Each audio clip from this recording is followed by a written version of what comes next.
edition of APEC Global Water Management Conclave, focusing on state of Madhya Pradesh, especially for Jal Jeevan mission and taking water to the last mile, drinking water to the last mile. And like earlier three editions, this edition also have eminent speakers from the water sector in India and abroad. Let me take this opportunity to welcome our eminent speakers for the inaugural. We have with us Sri Malay Shirvastava, Additional Chief Secretary, Public Health Engineering Department, Government of Madhya Pradesh. We welcome Sri Malay Shirvastava, who also happens to be the chief guest of this prestigious conclave. We're also joined by Dr. Tejaswi Naik, Managing Director, MT Jal Nigam. We welcome Dr. Tejaswi Naik. He also happens to be the program chair for this prestigious conclave. We are also joined by Mr. Arkul Sudesh Shenoy, Segment Head, Greater India Waters for Schneider Electric. Welcome, Mr. Arkul. Thank you so much for joining us. We're also joined by Sri G. Asok Kumar, Additional Secretary and Mission Director, National Water Mission, Minister of Jal Shakti, Government of India. And we're also joined by Mr. V. Raman, Head of Policy, WaterAid India. And we'll be joined by Sri Avinash Mishra, Advisor, Water, NITI, Government of India as well for the inaugural session. Just to give a perspective that this fourth edition of Global Water Management Conclave, which is focusing especially on Madhya Pradesh and how Madhya Pradesh is all set to implement, realize the vision of Jal HarGharJal.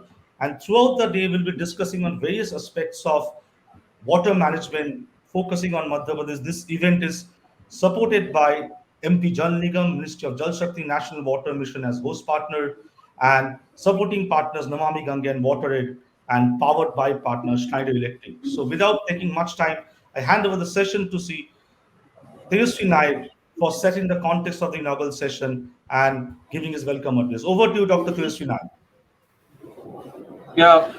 Thank you, Souvik. I use this opportunity to welcome all the speakers and delegates for this esteemed conclave on global water management with a focus on implementation of multi-village scheme under Jal Jeevan mission in Madhya Pradesh.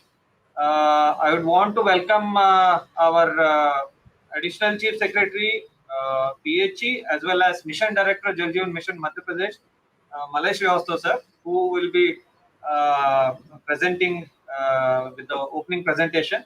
I would also use this opportunity to welcome Asok Kumar sir, Additional Secretary and Mission Director, National Water Mission, Ministry of Jal Shakti, Government of India.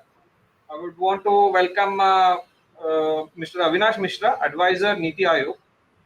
I welcome Mr. Raman, WaterAid, and Mr. Shenoy from Schneider Electric.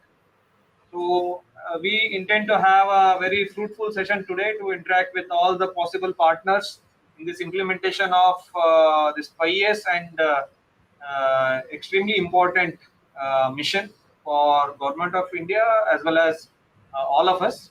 So now I leave the floor open to ACS sir for his address.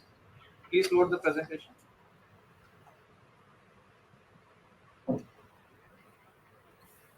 Good morning, everybody. To start with, I would like to welcome on behalf of Government of Madhya Pradesh as well as MP Jal Nigam, Shri Ashok Kumar, Additional Secretary, Government of India, Shri Avinash Mishra, NITI Aayog, then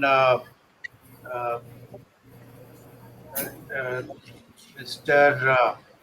Raman from the WaterAid, and Mr. Shenoy from Schneider Electric. So I hope that today the entire day is going to be very fruitful for the water sector in general and particularly for Jal Jeevan mission. And there could not have been a more appropriate timing to organize this workshop when just 2 days later, on 2nd October, Honorable Prime Minister is going to have a dialogue with the village level committee, which is so crucial for the implementation of Jal Jeevan mission. we call it the Village Water and Sanitation Committee. So on 2nd of October, Honorable Prime Minister is going to interact with few of the Gram Panchayats, and all of us are going to be participating in that event. And I would like to request all the participants who are participating in today's conclave also to kindly join that event, because that is going to be, we all will get an opportunity to hear our Honorable Prime Minister, who has on 15th of August 2019 uh, launched such a useful and an ambitious mission. And all of us, we feel proud to be a part of this mission for implementation. So, with this initial dialogue, uh, I would like to uh, present before the August gathering the status of Jal Jeevan mission and how we are going about it. And because our friends from the industries are also present in the today's conclave, what are the opportunities for them across the country, of course, but I would like to speak the opportunities which are available in particular in Madhya Pradesh. Next. So this, of course, everyone knows that when 15th of August, the mission was launched. At that time, of course, very few people might be familiar with the terminology called FHTC. But now this functional household tap connection. And if we look at it, I think every word has such uh, uh, such a uh, relevant meaning to the entire mission. Functional means the connection has to be, that has to provide water, the potable water on a regular basis. Household tap means the tap connection will be within the household. So the rural household now, after the implementation of this mission, will not have to go out to fetch water. Now, the quantity which is being promised is 55 liters. This, of course, is the minimum one. Nothing prevents us from going more than this. So, Honorable Prime Minister has, of course, kept a target till 2024, but we are trying our best to complete it 1 year earlier. And though Madhya Pradesh started a little late, instead of 2019, we could start only in 2020, but we will try to achieve as much as possible by 2023. Next. Next, please. Yeah. So this is about the FHTC coverage, and which I think most of you must be aware, because I would like to actually convey my gratitude to the Ministry of Jal Shakti. The way this entire program has been chalked out, and the way it is being implemented, and all the states, including Madhya Pradesh, we are getting the guidance from the national mission. And one good thing is that earlier also lots of government programs have been launched, but the preciseness as well as the transparency with which this project has been launched, and there I'm sure some of you must be aware that Jal Jeevan mission has a very comprehensive dashboard. It is known as JJM dashboard. So on that dashboard, every day, anybody, a common citizen, a villager, he can find out how many connections are there, how many connections took place in his village yesterday, and thereafter the district, the state. And if we talk about Madhya Pradesh, actually, when we started, our coverage was very low. It was hardly about, we had 17 lakh connections, but now we are close to around 41 lakhs, more than 41 lakhs. So, if we talk in comparative term, we have to travel a lot of distance. We have to provide 122 lakh connections. But if you see the larger states, I would like to draw attention to all the participants. Though Madhya Pradesh is appearing, I'm not trying to justify the position of Madhya Pradesh, but if we talk about the, the 7 large states which have to provide more than 100 lakh connections, which include Uttar Pradesh, West Bengal, Rajasthan, and Madhya Pradesh, Tamil Nadu, Bihar, and Maharashtra. So, out of these 4 states, currently we are at number 4, and till now we have provided about 41 and a half lakh connection. Next. Now, this is how we have planned, and we are striving for that. Though, like the other activities, the incidence of corona that has affected our work in the field in the year 2021 and 21-22 also. In the first 3 months, the first 2 months were badly affected, but still we had kept a target of about 22 lakh connections this year, another 22 next year, and around 21 lakh connection in the 23-24. Next. Now this is just a pictorial uh, depiction of how different states, how different districts of Madhya Pradesh. We have got 52 districts, and if you see one of our districts called Burhanpur on the south side of the map, it is already 100% covered. In fact, we were about to declare this district as fully covered, and current, I think we'll be doing it in the first week of November, because currently elections have been notified there. And thereafter, there are 2 more districts, Darsinghpur and Indore. One district, of course, is on the north side, Niwadi. So these 3 districts also, we are actually striving to complete them 100% in this financial year. Next. Now, this is a very important slide. I think our friends from the industry would be quite excited to see about it. You see, actually, whoever is familiar with the Jal Jeevan mission would know that essentially there are 2 types of projects through which we take the household tap connection. We provide household tap connection.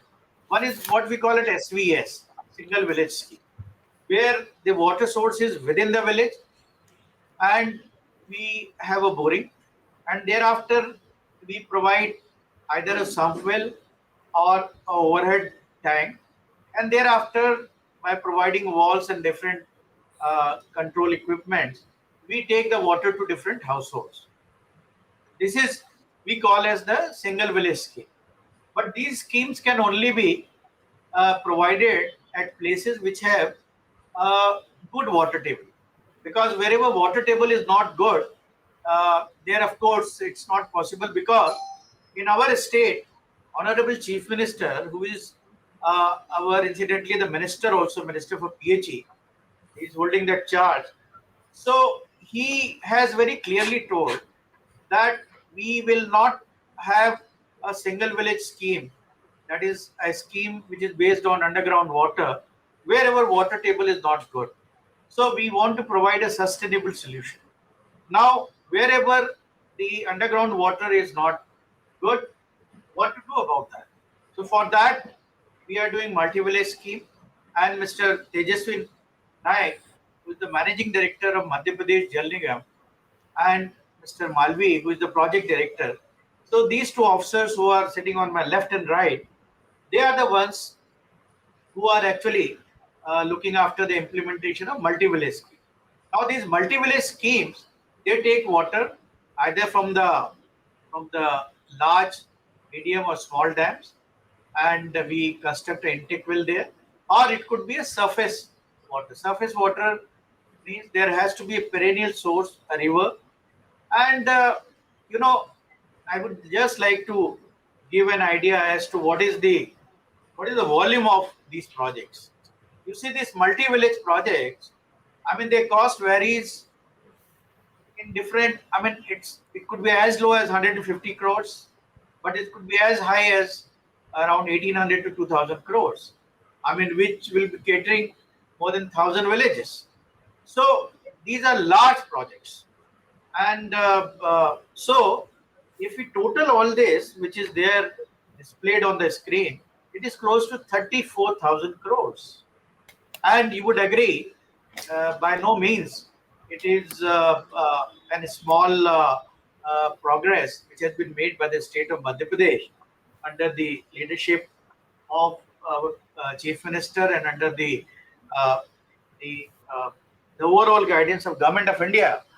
And out of this, we have shown two categories. One which is under implementation, second is under proposed. So whatever is proposed, that is going to be tendered out in next 4 to 6 weeks.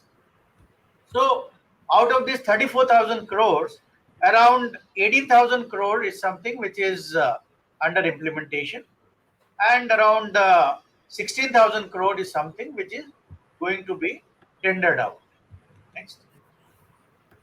Now, this is again the distribution of the scheme. So you will see that this multi-village scheme, we haven't shown the single village scheme on. They are there in, but generally these are I think called multi-village scheme. Multi-village. Now here, in addition to the schemes which are under execution and proposed, there are also 19 schemes which have already been successfully implemented, and they are under the operational and maintenance phase. So we don't just implement the projects.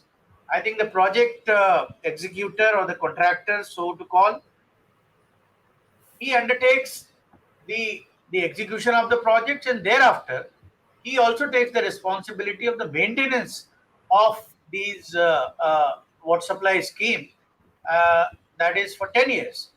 And under the scheme of things of Jal Jeevan mission, the bulk water handling would be done by these by Jal Nigam through these project executors, and within the village, the water distribution would be managed by village water and sanitation committees. And what this is what I mentioned in the beginning of my presentation, that this village water and sanitation committee is the key for implementation of Jal Jeevan mission.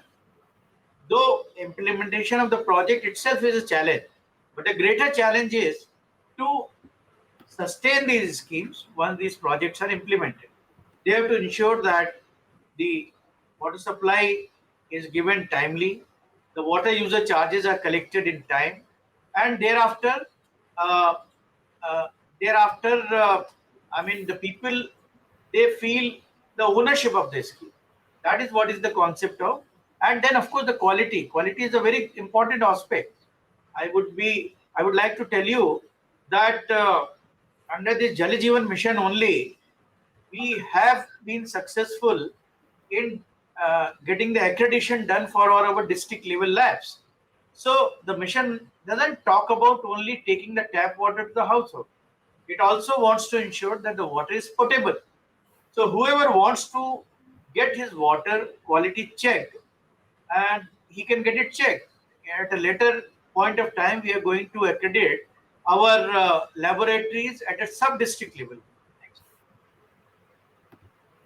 Now, I would like to come to as to what is the opportunity which is available for the industry.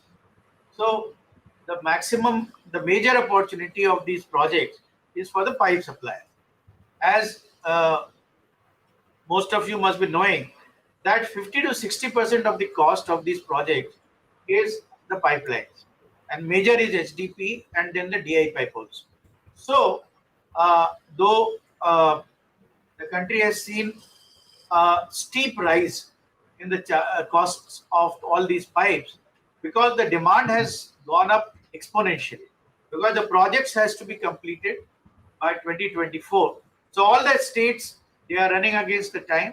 So I mean, the challenge here is that I would like to request all the pipe manufacturers also, that they should be ready to provide quality product in the time frame which is been set for the entire country to complete this mission.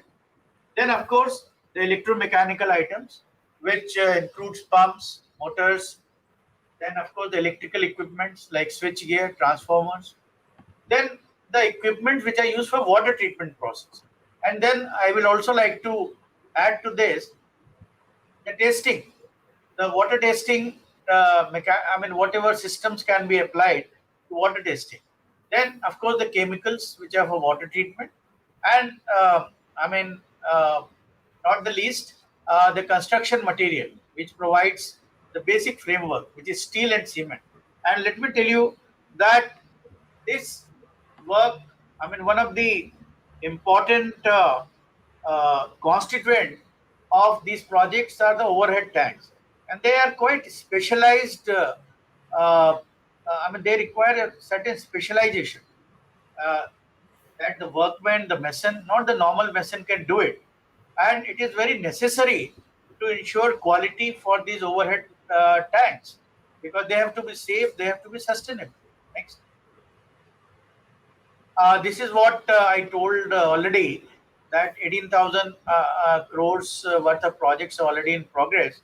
And I would like to rather invite and all the projects executors from across the country to be please geared up for participating in the tenders which we are going to issue in the month of October. And then, of course, the 10 years operation and maintenance, which is so very crucial for these projects. So it is an excellent opportunity to serve the society. In fact, I always tell my officers and colleagues who are partners with me and who are contributing, who are working day and night for this project, that this is, I'm sure we must have done some good work because of which we got this opportunity, to serve the society. Because I have seen, the households, the old ladies, I mean 70 years plus, who when the water reached their houses, I mean they were full of excitement and they were so happy. And another thing is, there is another aspect to the Jal Jeevan mission. You see, I strongly believe, when we used to implement projects like literacy mission, because that is the great part of this administrative service, that we get lots of opportunities to serve in different sectors. So there we used to say that if we make a women literate, it is making the entire family literate. Likewise, if we provide a tap connection in the water, who is the biggest beneficiary? It is our women folk. Because I think you will agree with me that in every house, the work to fetch water is done by either the lady of the house or the girls. So if the lady of the house, she has to go and fetch the water from a hand pump, or she has to get the water from a stand post, then she misses the livelihood of that particular day. Likewise, if the girls, they have to go and fetch a water, they miss their schools. So one of the indirect benefit of this is that once the tap connection is provided, water connection is provided within the household, then these two, the ladies, the girls, they will not have to suffer from the livelihood. They will not have to suffer from the education.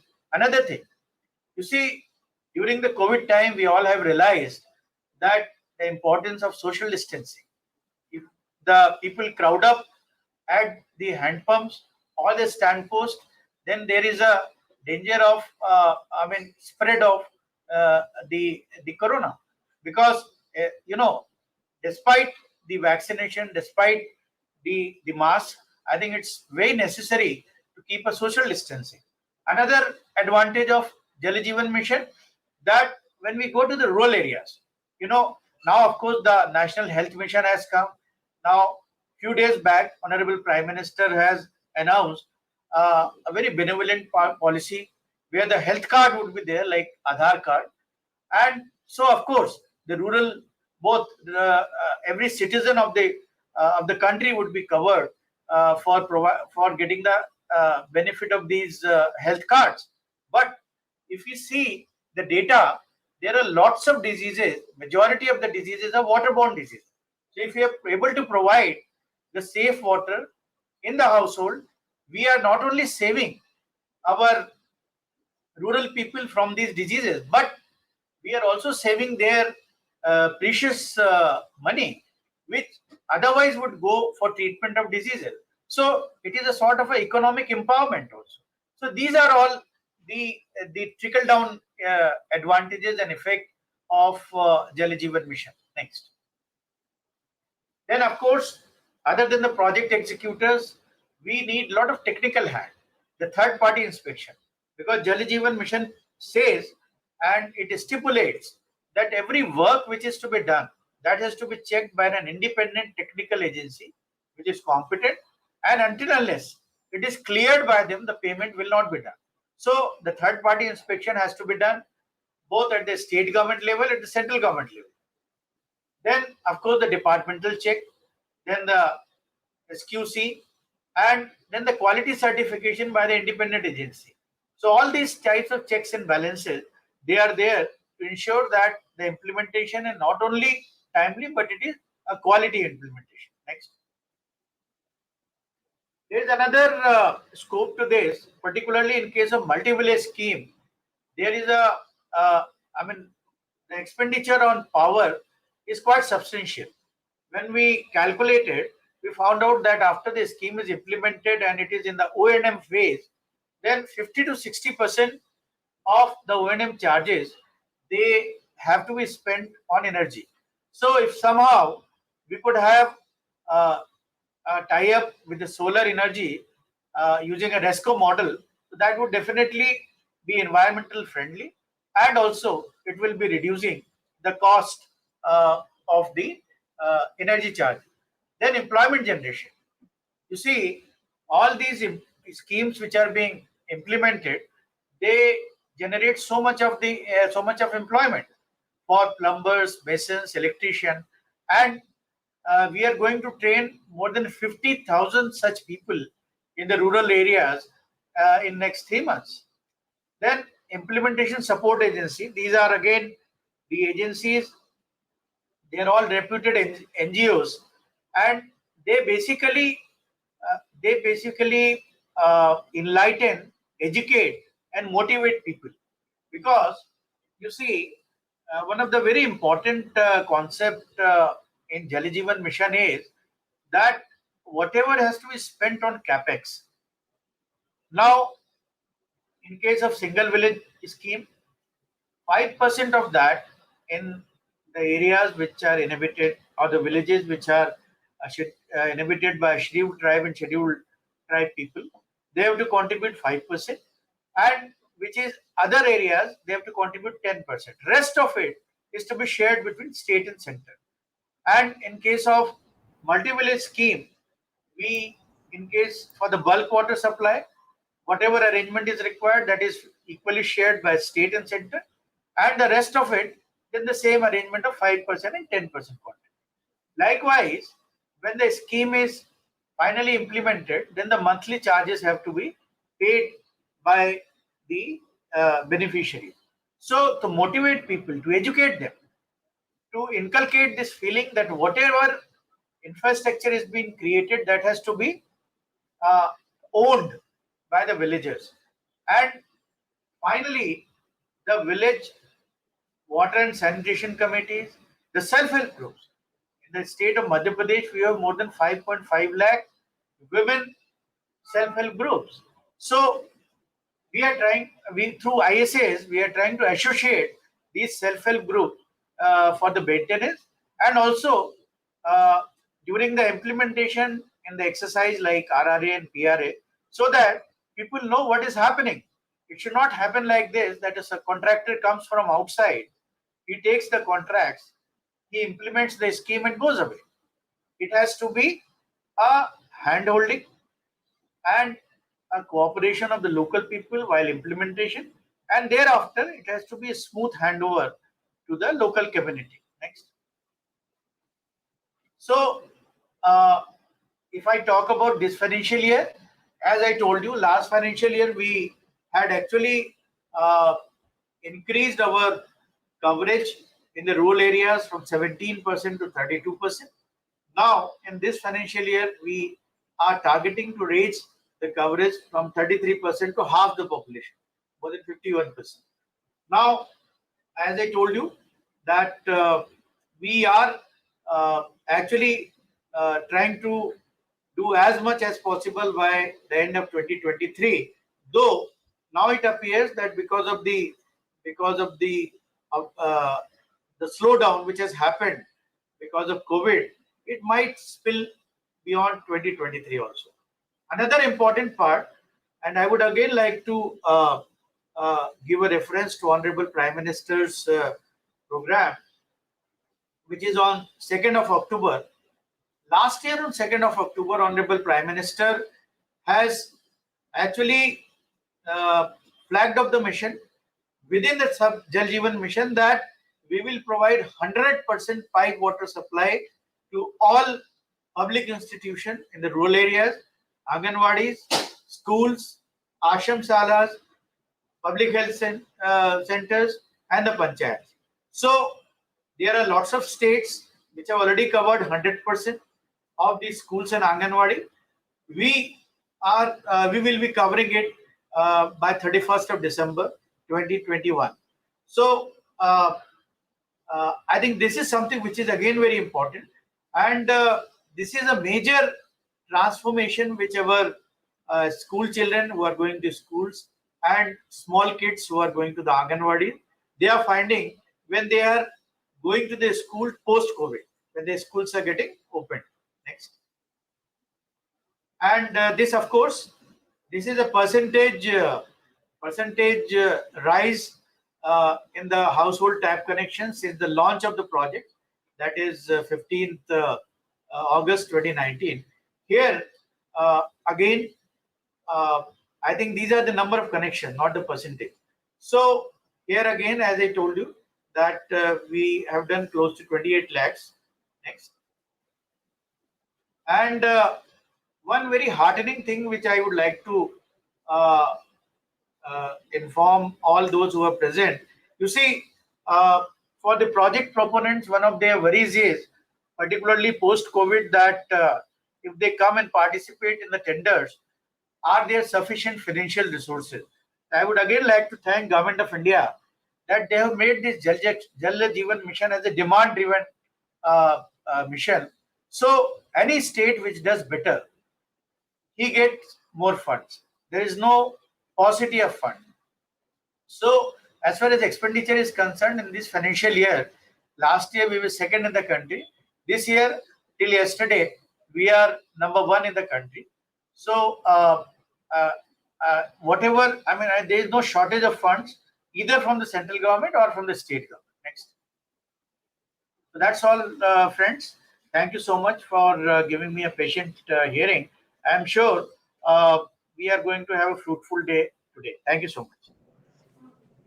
Thank you so much, Sri Malay Shrivastav, Additional Chief Secretary, Public Health Engineering Department, Government of Madhya Pradesh, the Chief Guest of 4th edition of Global Water Management Conclave, for not only setting the tone of the entire event, but also laying down the future plan of Madhya Pradesh government in terms of Jal Jeevan Mission and realizing the dream of taking drinking water to the last mile. You have said that your target is to cover all the villages by 2023 under FSTC, and you talked about that almost 15,000 crore will be tendered out by next few months. That's a huge opportunity for industry. You also talked about how this entire scheme of things will actually ensure women empowerment end of the day in the village economy, village social structure. And obviously, the success of multi-village scheme lies on this overall plan. And as you have said, that there's no dearth of fund, be it state government or central government. And as you have said, that you're calling out to industry that do participate in this upcoming tenders and make a difference in people's life. Thank you so much for sharing that point with us, sir. Before I move to next speaker, I again thank Sri Malay Shrivastav and Dr. Tejaswi Naik for making this event happen. You talked about industry opportunity. Let's have a perspective from industry. We have an industry leader with us, Mr. Arkul Sudesh Shenoy, segment head, Greater India Water Schneider Electric. Arkul, you just heard Sri Malay Shirvastava presentation and how the entire scheme of things are there. Where do you see the Schneider can come in and all, or the technology or overall ecosystem can pitch in? Let me also inform all of our esteemed guests and speakers that we have been joined by Sri Avinash Mishra, advisor, Water NITI Aayog, Government of India. Thank you so much, Mr. Avinash Mishra. Thank you so much for joining us today in the inaugural. I'll come to you, but let's have a perspective from Mr. Arkul Sudesh Shenoy from Schneider Electric. Arkul, over to you. Thank you, Mr. Goswami. Can you hear me? Yeah, we can hear you. Yeah. All right. Yeah, indeed, a great insight by Malay Srivastava in terms of what Madhya Pradesh government is planning from the Jal Jeevan mission point of view.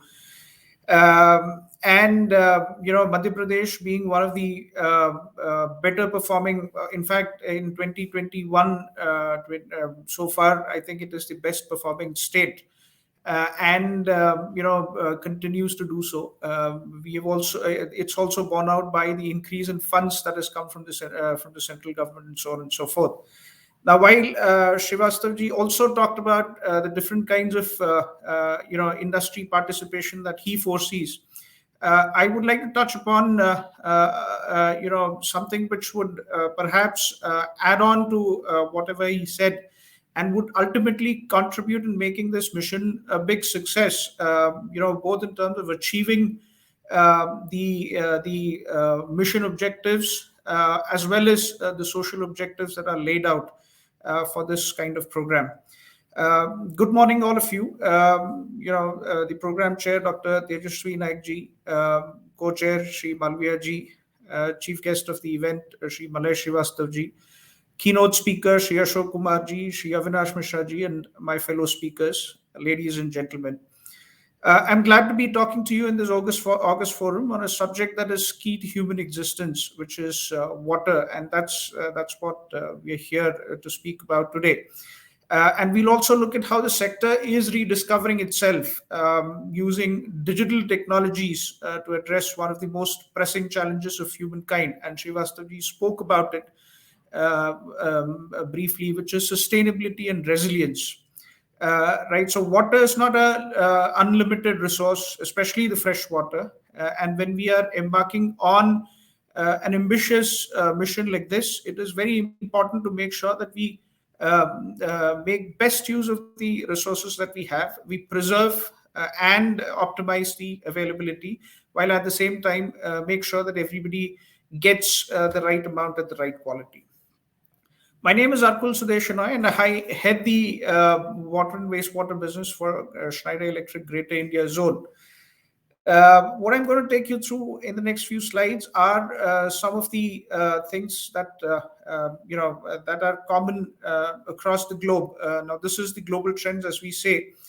Thanks to the ever-growing human population and rapid urbanization, but also the fact that we have an aspirational population, even at the rural level, which is craving or which is demanding basic amenities, and so on and so forth.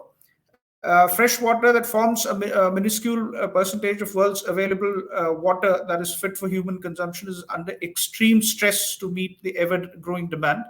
And we are increasingly meeting water requirements using expensive and energy-guzzling techniques here in India as well. In some places such as desalination, etc. But somewhere, the amount of cost that is involved there, etc. Would that be a sustainable model? We never know. Time will tell. But what we definitely believe is that by using technologies, such as the IoT and IIoT, which intends to bring together the physical assets and the rest of the ecosystem together to generate, to generate insights based on which we can make decisions, so that we can satisfy the growing demand of water with the right quality, etc. We believe the solution lies in technologies which are IoT and IoT based. some challenges that the water industry faces today, but I would rather come to the Indian challenge, which is in some ways unique, but also somewhere tied with what the globally we face. The first is the access to safe and adequate drinking water, and this is where the Jal Jeevan mission comes in. This is where the Amrit also came in fact. This is being pushed by the ambitious government program and schemes to satisfy the demand of a more aware and demanding citizens. Programs, Amrit, Jal Jeevan Mission, etc. While water is on one aspect of it, the wastewater on the other, and all of this is being addressed so that we can enhance the quality of life of common citizens. CapEx constraint, again, Malay Shirvastava touched upon it. We're always challenged to provide the right equipment, the right technology at the right cost, which is capable of withstanding the demanding requirements. And this is important, especially when public funds are at play. So we have to make the right kind of choices. Third one is the right decision making to ensure equitable water distribution, proper water management, meet the intended social goals, improve asset life, and driving sustainability. In the absence of this, while we may achieve the initial objectives, how do we sustain it so that it keeps meeting those requirements year after year after year? Workforce dynamics, where the challenge today is to attract the best resources, the best talent, who will manage these assets, who will manage the schemes here at the local level, enhance governance, and make the sector lucrative for such people with enough career option. And of course, the need to recover the investment, so that while we meet the social objectives, there's also a self-sustaining model which is put in place, and so on and so forth. A close look at the digital transformation journey of our water utilities today reveals that though there is advancement, there is still a largely siloed approach. So while certain utilities have SCADA, which basically gives the basic level of monitoring and so on and so forth, there is probably a ERP which manages their spares and assets and so on and so forth. Somewhere the bringing together of all of this is missing, and hence while there is a lot of information that is available, it creates an information disuse, and such data has limited usability. A sustainable and resilient water management is only possible when we scale up the value chain and enter the zone of the optimization, integrated operations management, and contextualized end-to-end visibility and decision-making enablement, which is the key. When we have all of this, the decision makers, at the either the policy making level or the governance level, etc., would be able to take informed decisions, and and hence, if it requires a course correction or whatever else it takes, enhanced investment and so on and so forth. This is the key to that, and optimization, etc. This includes bringing together assets, operations, people, resources on a single platform to ensure all the data and its interdependencies are well represented for an optimum analysis, resulting in robust decision-making insights. Briefly touching upon Schneider Electric's smart water solution, which helps you do just that, complete end-to-end water cycle management, right from process control to asset management, cybersecurity solution to advanced data and analytics, and an integrated system of systems, which is called the Command and Control Center. In our parlance, we call it the Unified Operations Center, where we work with our customers to help them deliver across the water cycle.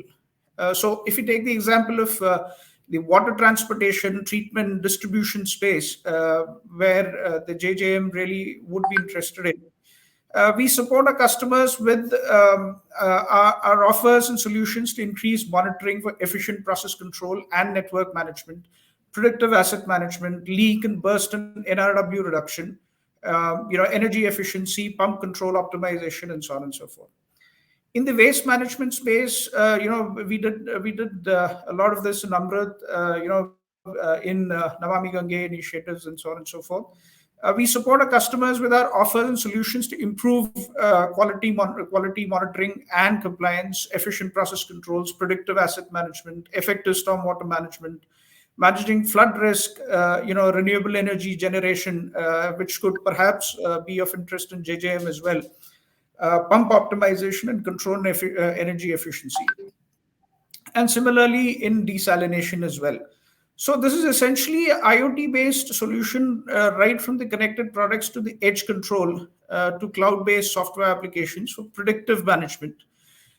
This slide, in the green bar shows our offers, which are from Schneider Electric. Now, our offers interact with the customer assets, your assets, field devices, regulatory requirements such as lab reports, etc. So it can all bring all of this together, which is then displayed and monitored on Schneider Electric's SCADA.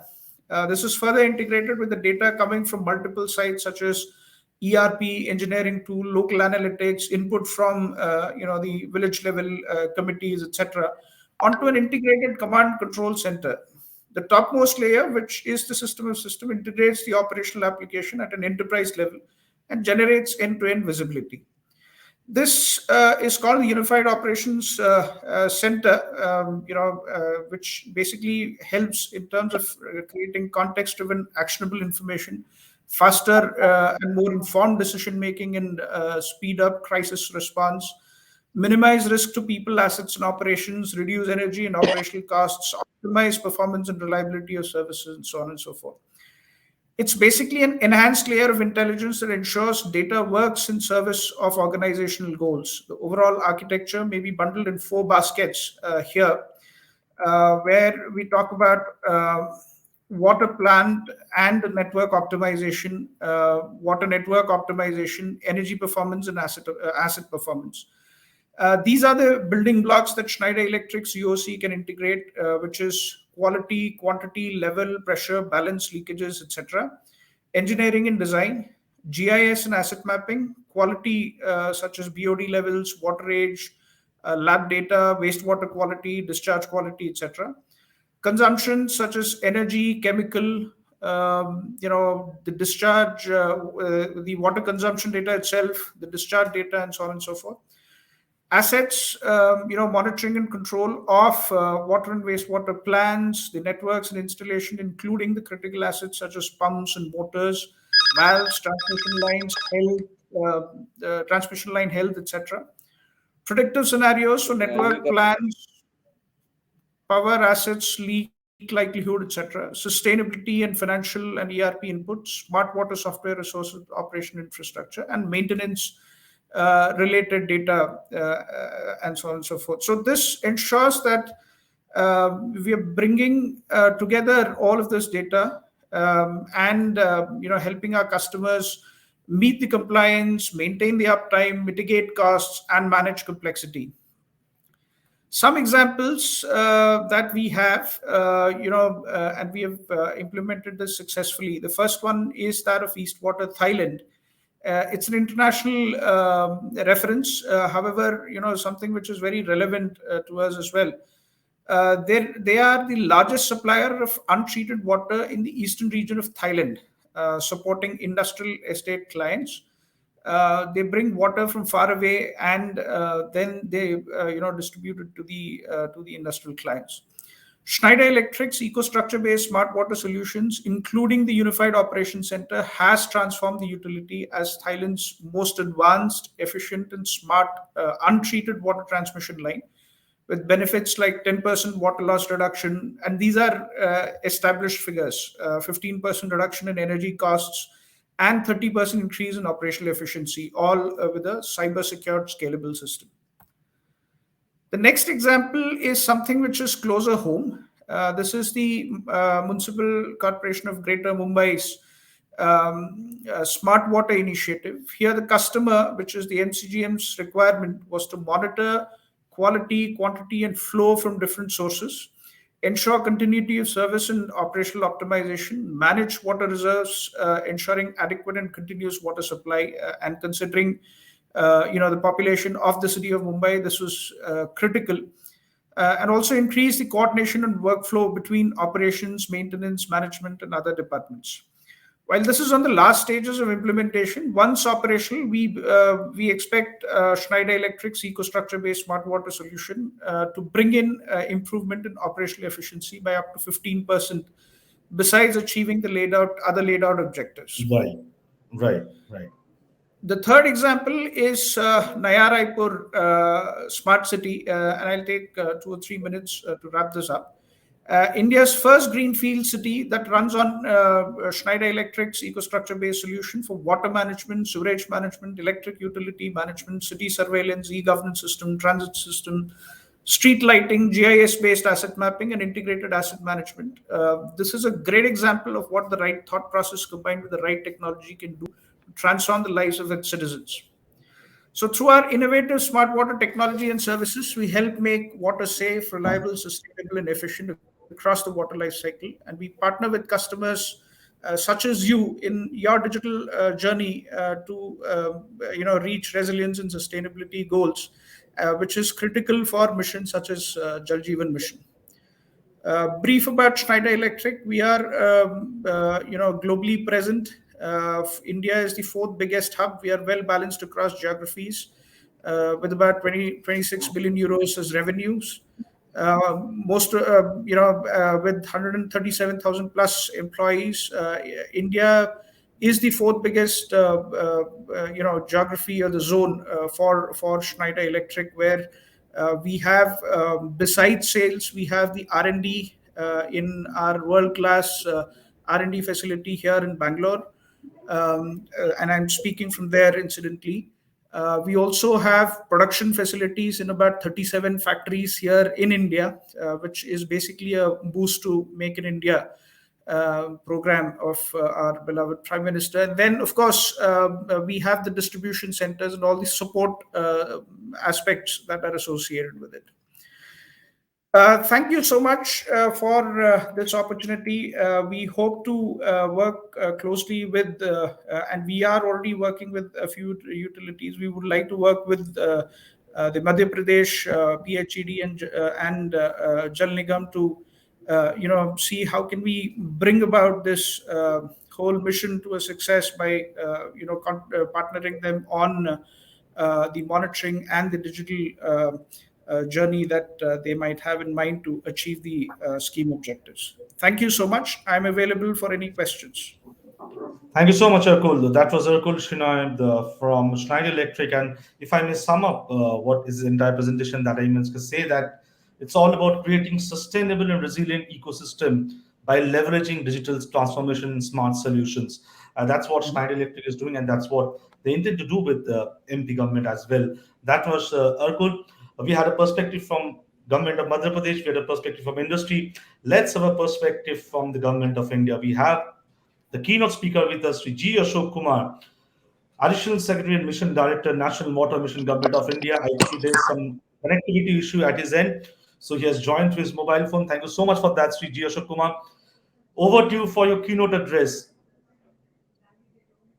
Good afternoon. It's 12 o'clock. Can you hear me and see me? Yes, we can hear you and see you, sir. Yeah. Okay, fine. Sorry, there is some internet connectivity issue in the office. That's why I could not join early. Nevertheless, I could witness what was being told in the last by the last speaker. Very interesting, because technology is probably the next driving force in this sector, in water sector, and there is a lot of opportunities available. And we had been neglecting the use of technology and use of monitoring devices in water, because we always thought that water is always available and it will be continuously available until we have realized that there is a major problem coming up. So that is where it is. And we had from the National Water Mission trying to work with the both rural and urban areas for security and as well as the for better operation. So it's great to see governments also putting its foot to the better water management urban areas. Though, as I said, from my point of view, the elephant in the room is the agriculture sector, where the lot of water is getting wasted, and in India, the usage of water in agriculture sector is about 85 to 95%, and the rest, all the urban area, drinking water and domestic and industry, all put together, so about maybe about 10 to 12%. So, having said that, there is definitely a lot of scope for improvement in the urban area, particularly the issues of NRM, the non-revenue water, is one major thing which is actually creating problem and concern all over the country, because many of the cities have as high as about 40 to 45%, 50% NRM in the country, whereas countries like Netherlands have reached a very efficient stage of 4% to 5%. So this is a lot of scope for improvement in that sector in the urban areas. But see, there are since we deal with water in agriculture, in rural, in urban sectors, we find that yes, even though there is a lot of connectivity in water and aquifer and all these things, the water usage in the urban area and water usage in the rural area are different. The issues in water management are different in both areas. Even though, I said, probably one of the common solution to both problems in rural and urban areas is to increase the water use efficiency, and also to increase the saving of the water which we get from the rain.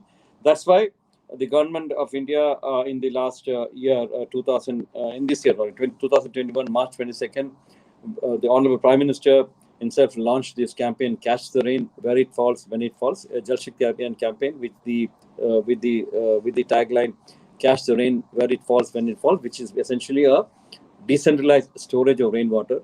We get copious rainfall, particularly Madhya Pradesh and all area. If you remember, in the last couple of months, there's a lot of rainfall. There were floods in some of the areas.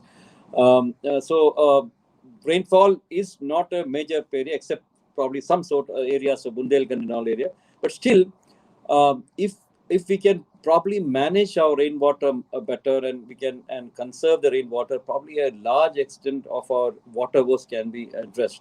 Our storage is very poor, our surface storage is very poor, and the groundwater extraction is very high, and groundwater storage is very poor. So that's where the Catch the Rain campaign comes, and it is being implemented. And let me tell you with all humility that in the last 4 months, we could do more than 35 to 40 lakh of rainwater harvesting structures in the country, spending almost 55,000 crore rupees all over the country. And out of that, 46,000 crore is just from the Manrega in the rural areas. So urban areas, as I said, there are separate issues which can be tackled. And I'll come to the urban areas, because in the rural areas, probably you have large area for catching the rain.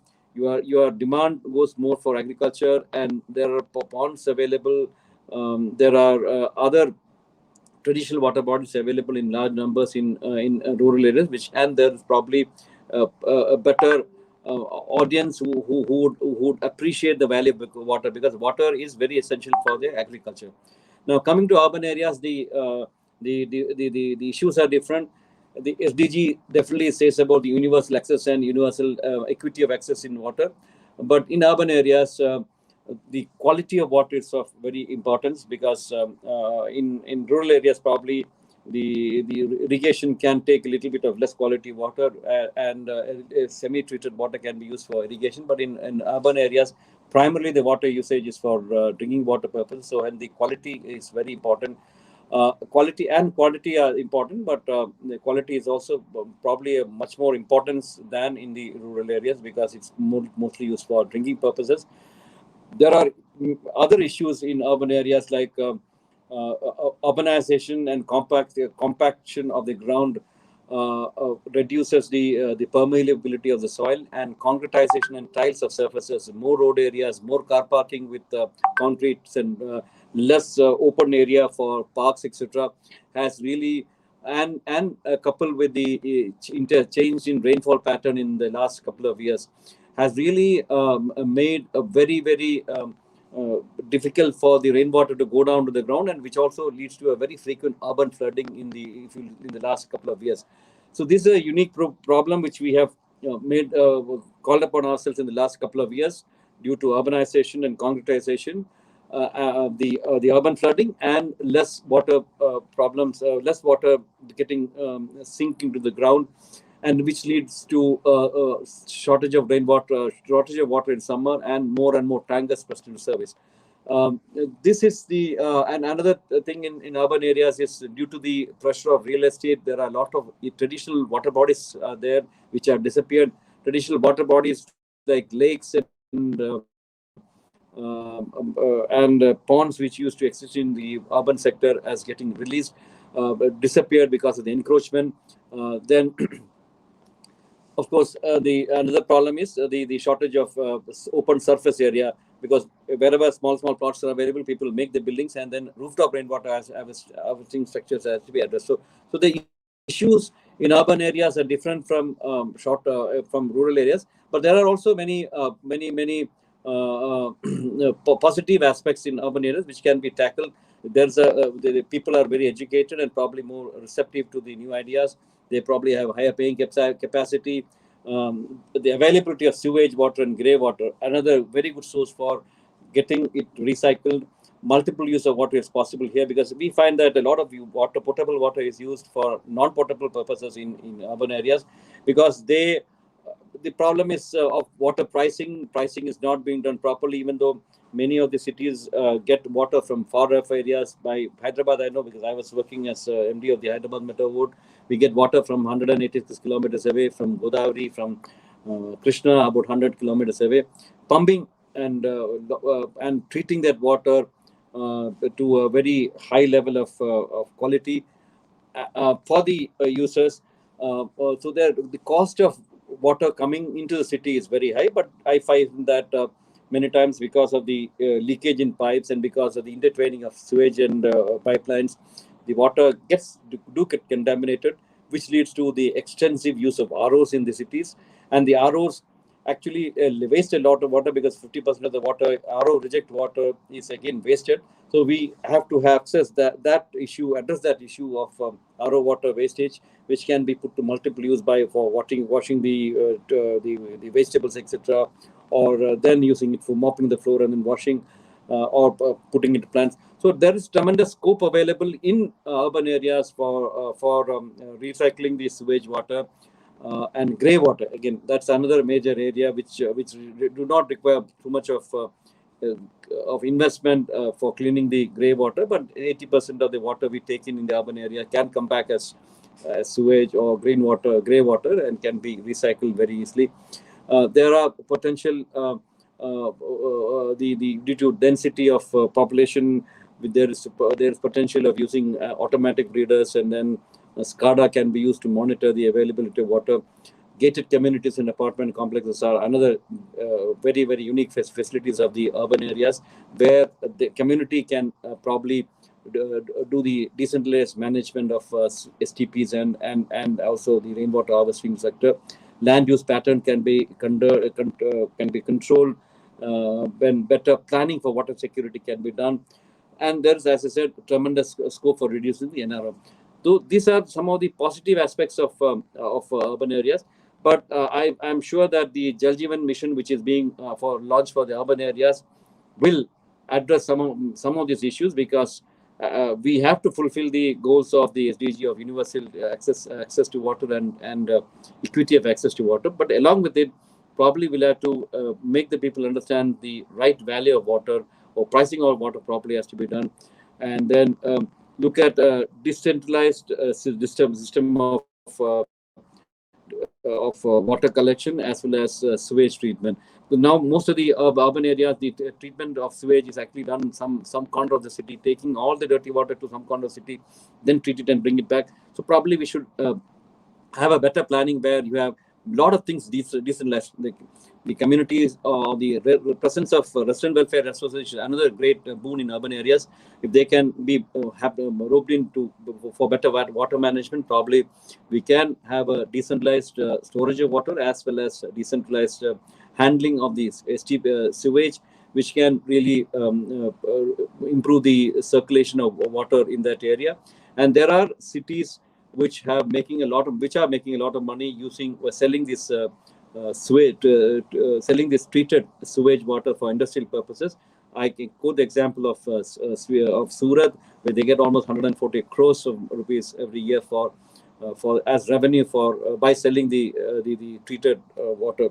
So there is this also we should look into the planning, treatment and use of this sewage and treated water and use of this wastewater back to circulation, provided provision of dual pipes in the apartment complex, etc., so that these potable water is extraction of potable water is minimized, and the non-potable purposes, the treated water can be put back, or grade water treated to a fairly good quality can be used for flushing, etc. There's that can be done.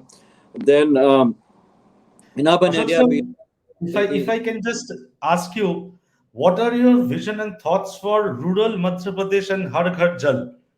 is it for rural area or urban area we're talking about? Sir, rural. Oh, I thought it was sorry. I was under the. So I thought it was basically PM is launching No, the. sir, it's always enlightening for us to No, hear okay, you and know from you. But if you okay. can just share your vision on Madhya Pradesh rural ecosystem and Har Ghar Jal. 3 minutes, because I was under the impression it was an urban area. So okay, in rural areas, the Catch the Rain campaign is one which is going on very well. So please concentrate on catching the rain in the rural areas by desilting of tanks, by increasing the volume of tanks in the areas. You can look at, see, Har Ghar Jal mein hona chahiye, very good, but unless you have water, the taps will provide only air. So we should have a source sustenance, and source sustenance is very important in the sense like the water tanks and sufficient the water is made available throughout the year. This can be only possible if the rainwater is harvested. So rural areas have a tremendous opportunity of ensuring the rainwater is captured, and the tanks and the traditional water bodies are put to good use for catching for storing this rainwater.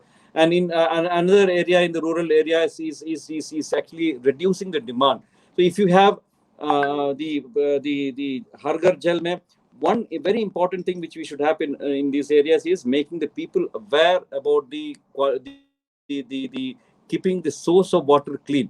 So you find in many rural areas people using the source of water for washing the buffaloes, etc. So you should ensure that the source of water is kept clean, and in and around where the water is taken up for the storage of the water in the tanks to be kept clean. Second, you should ensure that the storage of the water tanks are cleaned very periodically, so that any contamination in that water in the tanks is addressed. And the most important part is making people aware of the value of water. And when the water availability comes to the homes, there is a high potential of or high chance of water being wasted. Because now they are walking large distance and taking a lot of water. They are probably very precious water. They conserve it. But if the water is coming at the home, probably there is a potential or possibility of keeping the tap open and water getting wasted. So wastage of water has to be avoided. We will have to continue to use their restricted water use. If you get sufficient water, you can't take bath in five buckets of water, which they used to do earlier in one bucket of water. These are the type of the awareness has to be created in the rural areas for ensuring that the sustainability of the Jal Jeevan mission. And the last point is women, who are the most important aspect of the drinking water segment in the rural areas. They have to be brought in the picture. There has to be a very high gender sensitization in this, and they should be made responsible for the maintaining the quality, or sitting and ensuring that the water bodies are kept clean and all. And they should be play a key role in the water management in the villages. So this is what I would say for the rural areas. The underlining point is that we should catch the rain where it falls, when it falls, and store maximum rainwater, so that the source sustenance is done, and the source cleanliness is ensured, and the water is properly used without wastage in rural areas. Added to that, if we can do some demand side management where we reduce the water usage in agriculture and probably use crops which are uses water uses water less, and probably better irrigation facilities like micro irrigation, etc. We can save a lot of water, which adds to the water security. So that's what I would say. So I'm sorry I was confused and gone on to the urban sector area. I wish the team all the best for Jal Jeevan mission. It's a very, very ambitious target of the Prime Minister, addressing one of the prime and basic and fundamental necessities of life. And definitely, our women folk will definitely get better facilities and better quality of life with the water available in tanks. Thanks a lot. Thank you so much. Thank you so much. That was G. Ashok Kumar, Additional Secretary, Mission Director, National Water Mission, Minister of Jal Shakti, Government of India. Very senior bureaucrat in Government of India, has got huge experience in various sectors, especially in water sector. And just to inform Dr. Tejaswi Naik, Mr. Raman, and Mr. Arkul and Mr. Avinash that the Castorian campaign was a brainchild of G. Ashok Kumar, which started 1.5 years back, and now which has been officially incorporated in Jal Shakti Abhiyan Part 2. That has been a transformational initiative for creating awareness on rainwater harvesting.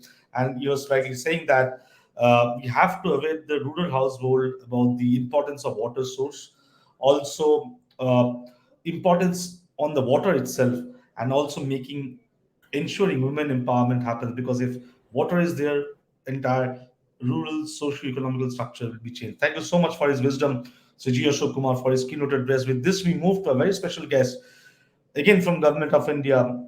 Who is an expert in water infrastructure.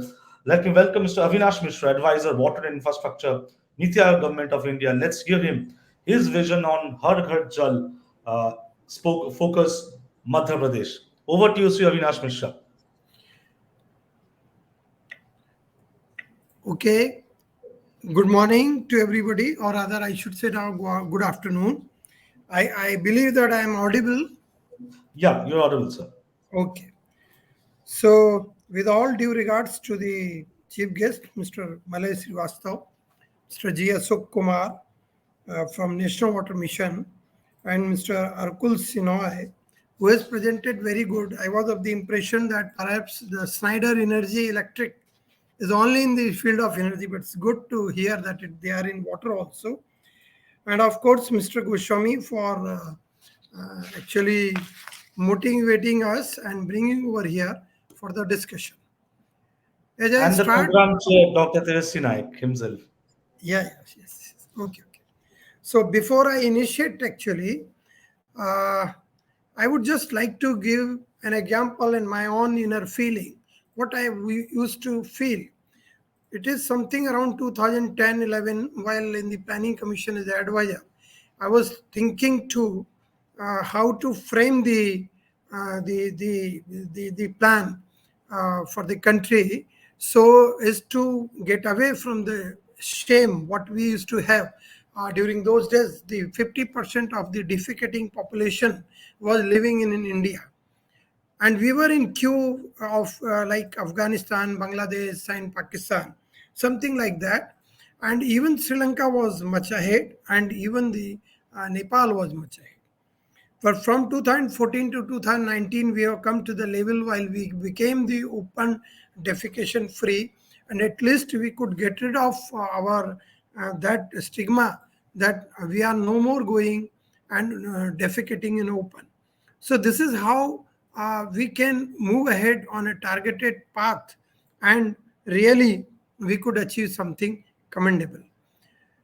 Before we think of for the water management, and thereafter the Jal Jeevan mission, the conceptualization and further, again I would say that I am seeing for quite some time during those days, the drinking water coverage used to go and touch 79%, 80%, 82 or 90%, and then will again slip back. While we investigated what happened, it's because the groundwater table has gone down. It is because we come across the habitation, those are now partially covered, not this, that, and all. So the final solution which came to our mind is this, that it is the only the the surface water which should be provided. Why there should not be the reservation of 10 to 15% of the drinking water with our surface reservoirs, and why not the priority to the drinking water? The first chunk should be given. Considering all that and initiating in 2019, thinking that by 2024 we will be connected household tape connection, we can also say with proud that not only the Singapore has got the tape water of the quality which can be directly drank, but even in India, maybe the Puri could be the one example where it could happen, but we will find many more such coming forward. Now, thinking what the water and how the water creates an impact. See, we need to really see water, which is a precious resource of humanity, is under constant threat of exploitation, which is with rising population, increasing urbanization, and changing climatic trends. In the country, so far we have covered close to 37-38% the household tap connection. As I told you earlier, that we used to remain somewhere 90% of the coverage, and which the tap connection was something close to 11%, 12% like this. But at least we have come to 37%. So 63% of rural households do not have access to individual piped water supply, and about 1 million people living with water scarcity and in at least one part of the year. Water management, as we all know, plays an important role in managing water effectively and efficiently. Water management is not new to the world and has been as an essential resource for the survival of the mankind. To give few examples, there are instances of several water management interventions in the country. The Indus Valley civilization, covering parts of North India, had flourished under canal irrigation system. The Vedas and other ancient Indian scriptures make references to wells, canals, tanks, and dams. In South India, the perennial irrigation commenced with construction of the Grand Anicut by the Cholas as early as 2nd century. That's how the impact of water management and water resources potential can be realized from our day-to-day life. However, now the world is facing varied and more challenging problems. Some 1.1 million people worldwide lack access to water, and a total of 2.7 billion find water scarce for at least 1 month of the year. 2 million people, mostly children, die each year from diarrheal disease alone. In business as usual scenario, by 2025, two-thirds of the world population may face water shortages. So this is the situation what we are going to experience if we will not move forward on our path of providing the household tap connection to every individual in this country. Also, water is necessary and it is irreplaceable resource for economic growth. As per the UN report on water and jobs, it has been estimated that half of the world's workforce, that is about 1.5 billion people, are dependent and employed in one of the eight water and natural resources dependent industry. So the water is playing a vital role. But on the contrary, the World Bank report high and dry climate change, water and economy, water scarcity aggravated by climate change could cost some regions up to 6% of their GDP. It has also been seen that the water scarcity is rising to the various disputes, including the household problems and everything. So, really, the Jal Jeevan mission, where we are going to provide the household connection by 2024, should be seen with more piousness, and it should be the duty of every individual in a foremost manner to cover it. Now, at least coming back to the Madhya Pradesh, what is happening in Madhya Pradesh? 1.23 crore rural household, out of which about 33.99%, or I can say 34%, had tap water supply in their homes. I understand that the state is also planning to reach near the halfway coverage mark by March 2022 by providing 22 lakh more water tap connection. Till now, about 3,300 villages and more than 1,100 panchayats have been saturated with 100% of house water tap connection. Central government allocated rupees 5,000 crore grant to Madhya Pradesh under Jal Jeevan mission and also releases something close to 1,200 crore, a fourfold increase in allocation to Madhya Pradesh in 21-22. I congratulate Mr. Malay Shirvastava, his leadership, the state of Madhya Pradesh for being one of the top performer in the country under Jal Jeevan mission, providing 19.89 lakh water tap connection, wherein the state has also planned for saturation of 7 districts and 22 lakh new tap water connection. The state need to strengthen governance and infrastructure in every district as the percentage achieved varies 99.95% in Burhanpur to as low as 11% in Panna. I also suggest that to analyze the challenges and opportunities in bottom 13 districts where percentage of household tap connection is less than 25%. I reiterate the recommendation given by the National Committee to increase the coverage in SC/ST majority habitation, water quality affected village, drought prone areas should be given the priority. I also appreciate the state to give priority to water testing for bacteriological and chemical contamination of water. Community to be encouraged for surveillance of water quality. PHE department is facilitating to empower and engage with community. Remarkable work by accrediting 28 water testing laboratories. State also plans to take up NABL accreditation of 23 out of 51 districts lab in 21-22. I think this needs to be given a big applause to these works.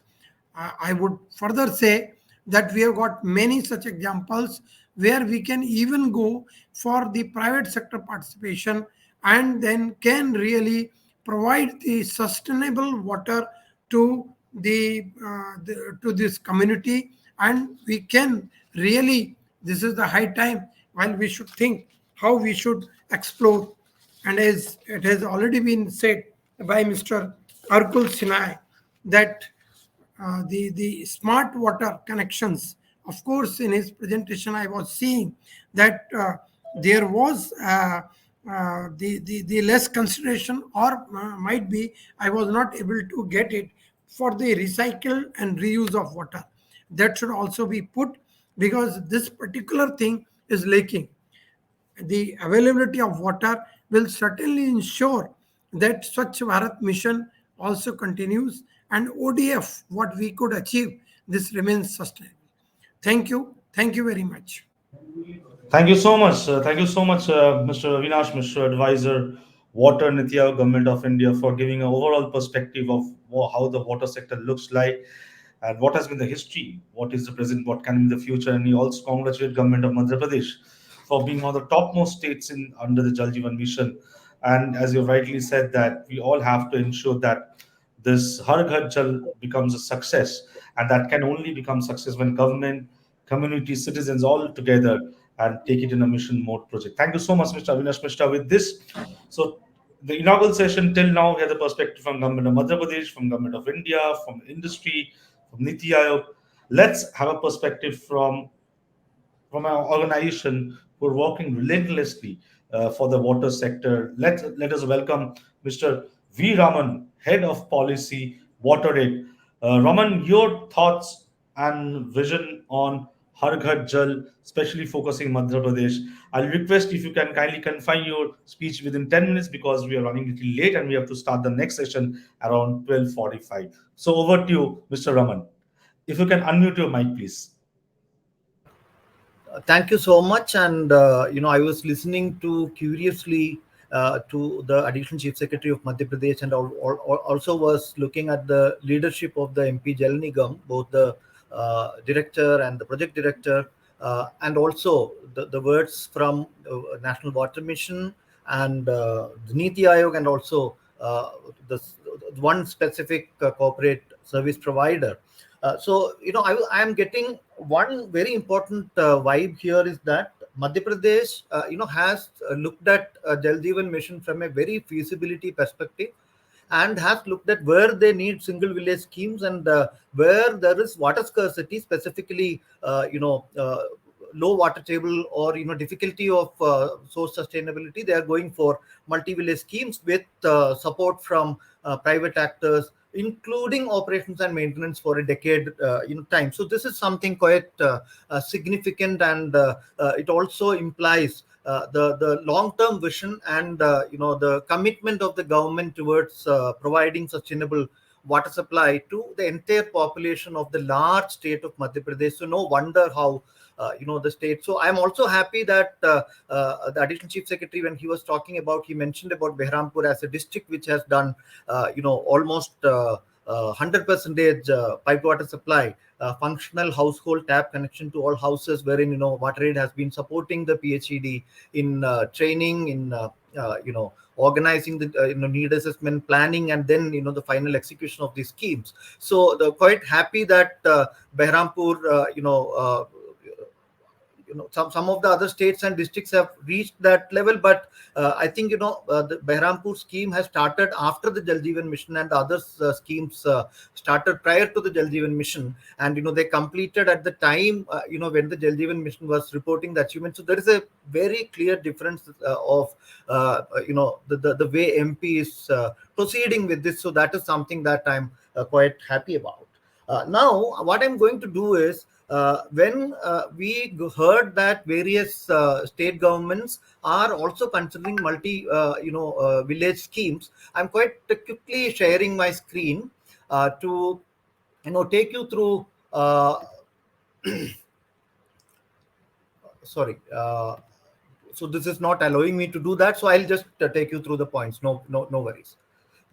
So what I'm going to do is, we looked at some very specific schemes. So the Jal Jeevan mission speaks that when to consider a multi-village scheme, in comparison to a single village scheme, which is the ideal one for Jal Jeevan mission. So there are some specific reasons for which, like the how to build community participation and ownership, how to divide roles and responsibilities in management, how to ensure operations and maintenance arrangement, how to ensure last mile supplies and source sustainability, water quality management, governance and accountability arrangements, has been a concern listed by Jal Jeevan mission while going for the multi-village scheme. But Madhya Pradesh is taking care of some of these issues from the very beginning. But of course, when we studied five state level schemes, actually six, including the Mission Bhagiratha in Telangana, Har Ghar Jal Ka Nal in Bihar, Jal Nidhi in Kerala, Basudha in Odisha, Vasmo in Gujarat, Jal Nirmal in Karnataka, Mission Bhagiratha in Telangana. These six large schemes we looked at to understand what all are the building on the past, what all are the key learnings that can that can be taken up by various states who are undertaking multi-village schemes.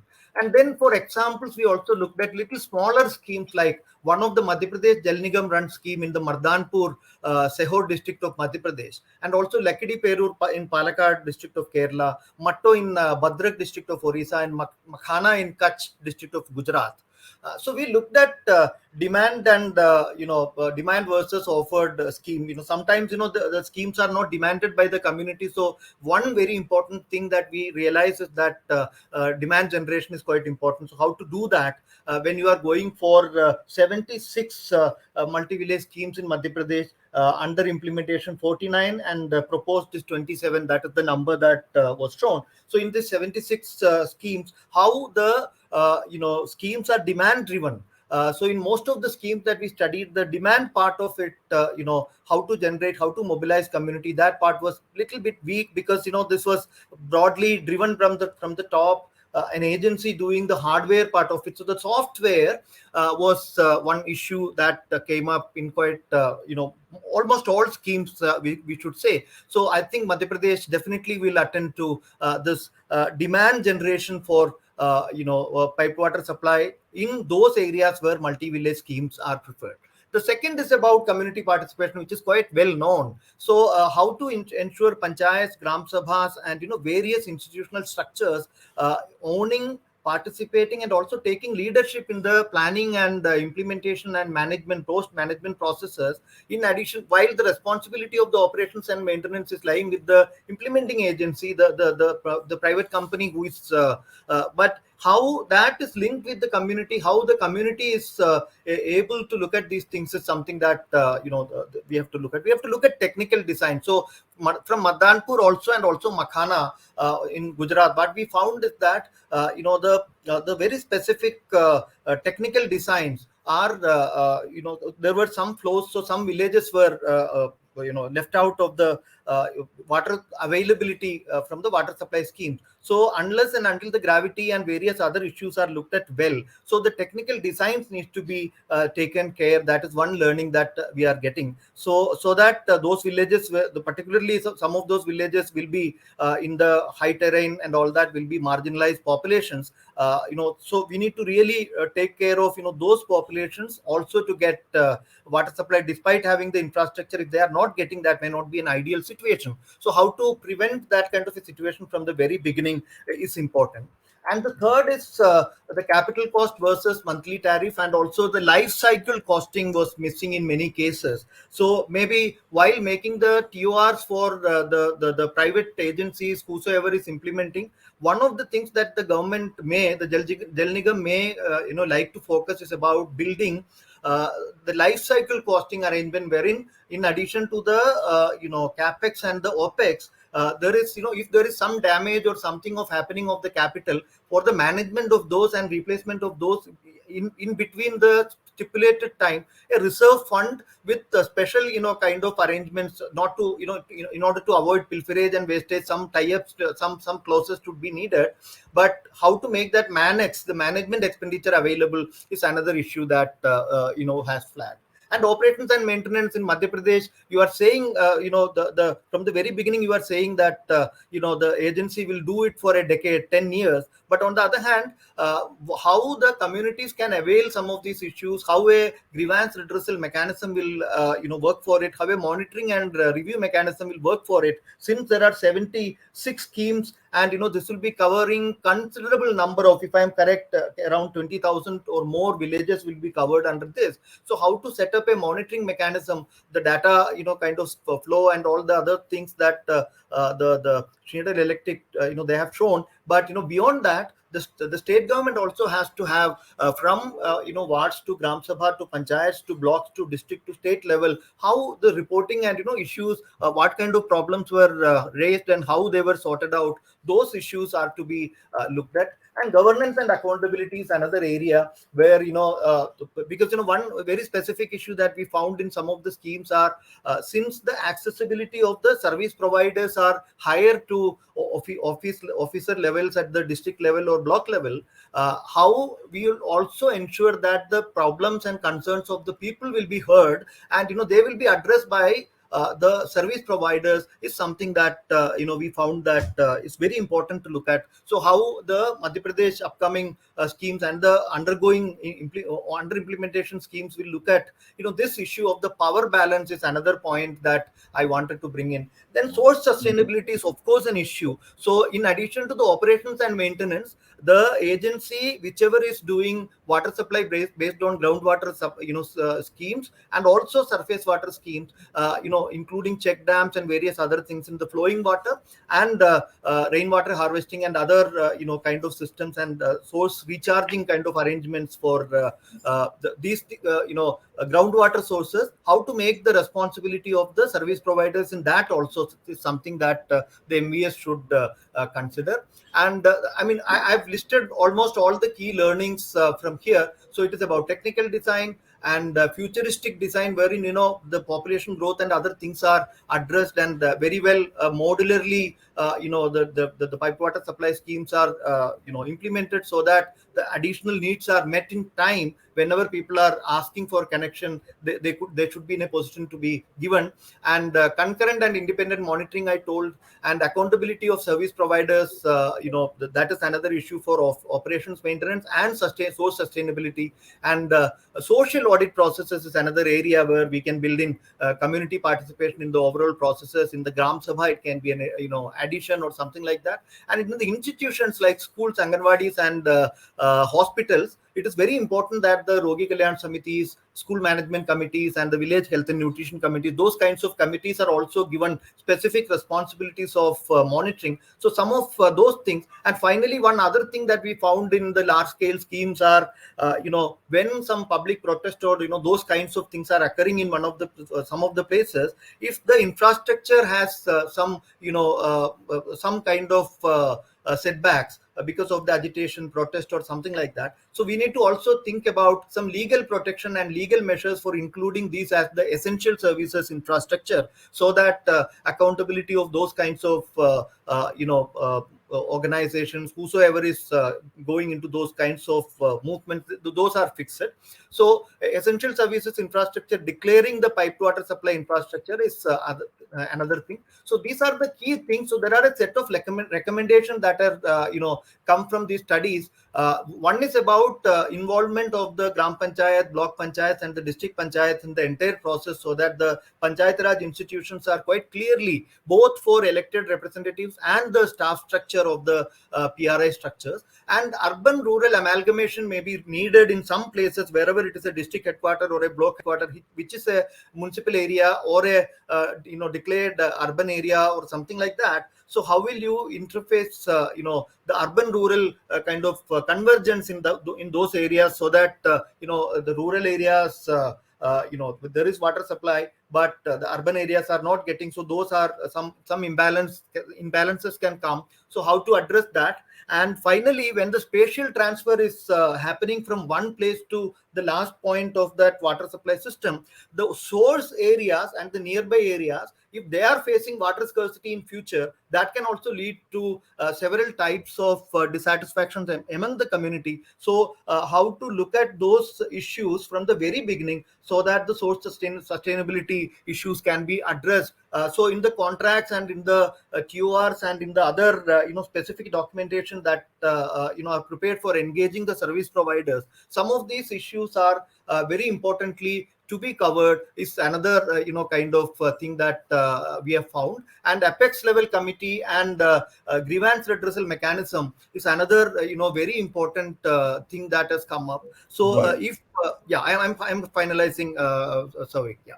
So very importantly, how we are integrating the roles and responsibilities very clearly narrated for various actors involved is another thing to look at when we are incorporating multi-village schemes. So 76 schemes of Madhya Pradesh which is coming up. I wish MP Jal Nigam all the best, and to learn from the past, to build on the past, learning from whatever specific problems that the previous multi-village schemes would have faced, how to strengthen all those points and how to cover all those gaps, how to actually fill all those gaps, and to make water supply available even to the most powerless and the marginalized communities of Madhya Pradesh. I am sure the MP Jal Nigam will succeed in this mission. All the best to all of you, and thanks. Thank you so much. Thank you so much. That was V. Raman, Head of Policy, WaterAid. If I take a crux of what he has said, that it has been that one is technical design, effective technical design, good governance, and also capital and community participation and futuristic planning that has to be done there. And as you have said rightly at the end, that learning from the past to move into the right direction for future. I'm sure your suggestions will be taken note by MP Jal Nigam, and that will be taken into consideration. With this, we have come to the end of a very exciting and insightful session of fourth edition of Global Water Management Conclave organized by APEC News Network in support with MP Jal Nigam, Minister of Jal Shakti and National Water Mission Government of India, and supporting partners Namami Gange and WaterAid, and powered by partner Schneider Electric. This was the inaugural theme was taking water to the last mile in Madhya Pradesh. MP Jal Nigam realizing the Jal Jeevan mission for Har Ghar Jal. The focus of this event has been partners consultation before MP Jal Nigam comes with a plethora of tenders which have been already laid down by the chief guest of this event and the program chair of this event. With this, I request Mr. N.P. Malvia, Project Director, MP Jal Nigam, who is all happens to be the co-program chair of this event, to give vote of thanks, and then we can start the next session accordingly. Over to you, Mr. Malvia. Thank you. A very good afternoon to all. It is my great pleasure to present vote of thanks on behalf of Madhya Pradesh Jal Nigam for this global water management conclave. First of all, we would like to thank Sri Shirvastava, Additional Chief Secretary, Government of Madhya Pradesh Public Health Engineering Department, who honored this global seminar and spared his valuable time to share his inspirational thoughts. We also thank Sri G. Ashok Kumar, Additional Secretary and Mission Director, National Water Mission, Ministry of Jal Shakti, Government of India, for sparing time to deliver the keynote address at this global seminar. We are grateful to our Sri Tejaswi Naik, Managing Director, MP Jal Nigam, for his guidance and invaluable inputs in organizing this event and leading the implementation of multi-phase water supply schemes under the Jal Jeevan mission in Madhya Pradesh. We would also like to thank Sri Avinash Mishra from NITI Aayog, Sri Raman from WaterAid, and Sri Arkul Sudesh Shenoy from Schneider Electric for providing their perspective in the inaugural session. We also thank Sri Swami News Network for organizing this global seminar. We thank all the dignitaries who have joined this global seminar and look forward to listening from the participants in this. Thank you so much. Thank you. Over Thank to you. Mr. Sood. Thank you so much, Mr. N.P. Malvia, Project Director, MP Jal Nigam, who also happens to be the co-program chair of this event. With this, we come to the end of the inaugural session of Global Water Management Conclave, focusing on Madhya Pradesh and HarGharJal. Please join us for the next session. After a minute or so, we'll slip for a short break, and do join us for the next session. That session will be on exploring opportunities of collaboration, MP Jal Nigam and partners. And for that, we'll have a presentation by Dr. Tejaswi Naik, Managing Director, MP Jal Nigam. We'll have the presence of Mr. Ajay Popat, President Iron Exchange, Mr. Rajneesh Chopra, Global Head Business Development, VA Take WaterAid, Mr. Sanjeev Sirsi, Associate Vice President, Water Utility Grand Force Pump India Limited, and Mr. Manoj Kumar Mishra, AVP and Head Projects Adani Water. They all will be joining us for the next session. Do join us for that session after a minute, after a short break. Thank you so much. Do take care. Thank you.